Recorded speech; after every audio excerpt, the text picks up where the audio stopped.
ಏನ್ ಶಿಷ್ಯ ಎಕ್ಸಾಮ್ ಇತ್ತಂತೆ ಏನಾಯ್ತು? ಅಯ್ಯೋ ಏನ್ ಕೇಳ್ತ್ಯಾ 30 ನಿಮಿಷ ಓದಿ ಹೋಗ್ 3 ಅವರ್ ಎಕ್ಸಾಮ್ ಬರ್ಬಿಟ್ಟು ಬಂದಿದೀನಿ. ವಾ ರಿಸಲ್ಟ್ 3 ದಿವಸ ಬಿಟ್ಕೊಂಡ್ ರಿಸಲ್ಟ್ ಬಂತು. 3 ಮಾರ್ಕ್ಸ್ ಬಂದೈತೆ. ಆಮೇಲೆ ನಮ್ಮಪ್ಪ ಮಾರ್ಕ್ಸ್ ಗಳನ್ನ 3 ನಿಮಿಷ ನೋಡಿ 3 ಅವರ್ ನಂಗೆ ಬೆಲ್ಟಲ್ಲಿ ಹೊಡೆದ್ರು.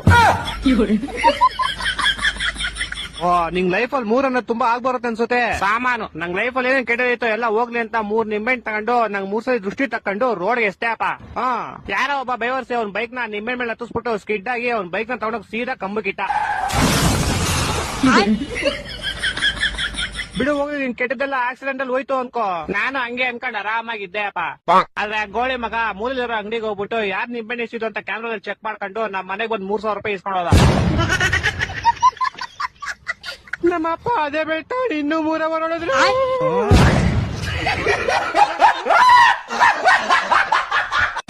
ಏನ್ ಶಿಷ್ಯ ಎಕ್ಸಾಮ್ ಇತ್ತಂತೆ ಏನಾಯ್ತು?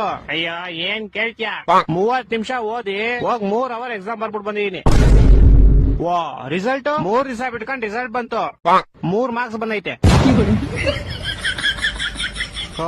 ಆಮೇಲೆ ನಮ್ಮಪ್ಪ ಮಾರ್ಕ್ಸ್ ಗಳನ್ನ 3 ನಿಮಿಷ ನೋಡಿ 3 ಅವರ್ ನಂಗೆ ಬೆಲ್ಟಲ್ಲಿ ಹೊಡೆದ್ರು.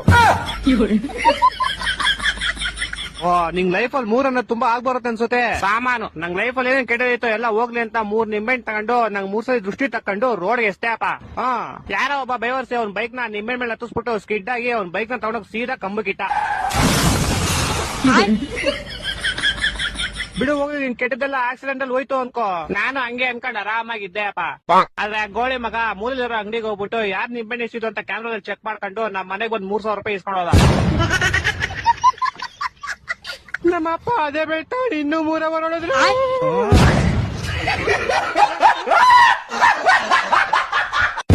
ಏನ್ ಶಿಷ್ಯ ಎಕ್ಸಾಮ್ ಇತ್ತಂತೆ ಏನಾಯ್ತು? ಅಯ್ಯೋ ಏನ್ ಕೇಳ್ತ್ಯಾ 30 ನಿಮಿಷ ಓದಿ ಹೋಗ್ 3 ಅವರ್ ಎಕ್ಸಾಮ್ ಬರ್ಬಿಟ್ಟು ಬಂದಿದೀನಿ. ವಾ ರಿಸಲ್ಟ್ 3 ದಿವಸ ಬಿಟ್ಕೊಂಡ್ ರಿಸಲ್ಟ್ ಬಂತು. 3 ಮಾರ್ಕ್ಸ್ ಬಂದೈತೆ. ಆಮೇಲೆ ನಮ್ಮಪ್ಪ ಮಾರ್ಕ್ಸ್ ಗಳನ್ನ 3 ನಿಮಿಷ ನೋಡಿ 3 ಅವರ್ ನಂಗೆ ಬೆಲ್ಟಲ್ಲಿ ಹೊಡೆದ್ರು. ನಿಂಗ್ ಲೈಫ್ ಅಲ್ಲಿ 3 ಅನ್ನೋದು ತುಂಬಾ ಆಗ್ಬರುತ್ತೆ ಅನ್ಸುತ್ತೆ. ಸಾಮಾನು ನಂಗ್ ಲೈಫ್ ಅಲ್ಲಿ ಏನೇನ್ ಕೆಟ್ಟದೈತೋ ಎಲ್ಲ ಹೋಗ್ಲಿ ಅಂತ 3 ನಿಂಬೆಹಣ್ಣು ತಗೊಂಡು ನಂಗ್ 3 ಸಲ ದೃಷ್ಟಿ ತಕೊಂಡು ರೋಡ್ಗೆ ಎಷ್ಟೇಪ್ಪ. ಯಾರೋ ಒಬ್ಬ ಬೈವರ್ಸಿ ಅವ್ನ ಬೈಕ್ ನ ನಿಂಬೆಹಣ್ಣು ಮೇಲೆ ಹತ್ತಿಸ್ಬಿಟ್ಟು ಸ್ಕಿಡ್ ಆಗಿ ಅವ್ನ ಬೈಕ್ ನ ತಗೊಂಡೋಗಿ ಸೀದಾ ಕಂಬಕ್ಕಿಟ್ಟ. ಬಿಡು ಹೋಗಿ ನಿನ್ ಕೆಟ್ಟದೆಲ್ಲ ಆಕ್ಸಿಡೆಂಟ್ ಅಲ್ಲಿ ಹೋಯ್ತು ಅನ್ಕೋ. ನಾನು ಹಂಗೆ ಅನ್ಕೊಂಡ್ ಆರಾಮಾಗಿದ್ದೆಪ್ಪ. ಆದ್ರೆ ಗೋಳಿ ಮಗ ಮೂಲದಲ್ಲಿರೋ ಅಂಗಡಿಗೆ ಹೋಗ್ಬಿಟ್ಟು ಯಾರ್ ನಿಂಬೆಹಣ್ಣು ಎಷ್ಟಿದ್ದು ಅಂತ ಕ್ಯಾಮ್ರಾದಲ್ಲಿ ಚೆಕ್ ಮಾಡ್ಕೊಂಡು ನಮ್ಮ ಮನೆಗೆ ಒಂದ್ 3,000 ರೂಪಾಯಿ ಇಸ್ಕೊಂಡೋದ. ನಮ್ಮಪ್ಪ ಅದೇ ಬೆಳ್ತ ಇನ್ನೂ 3 ಅವರ್ ಹೊಡೆದ್ರು.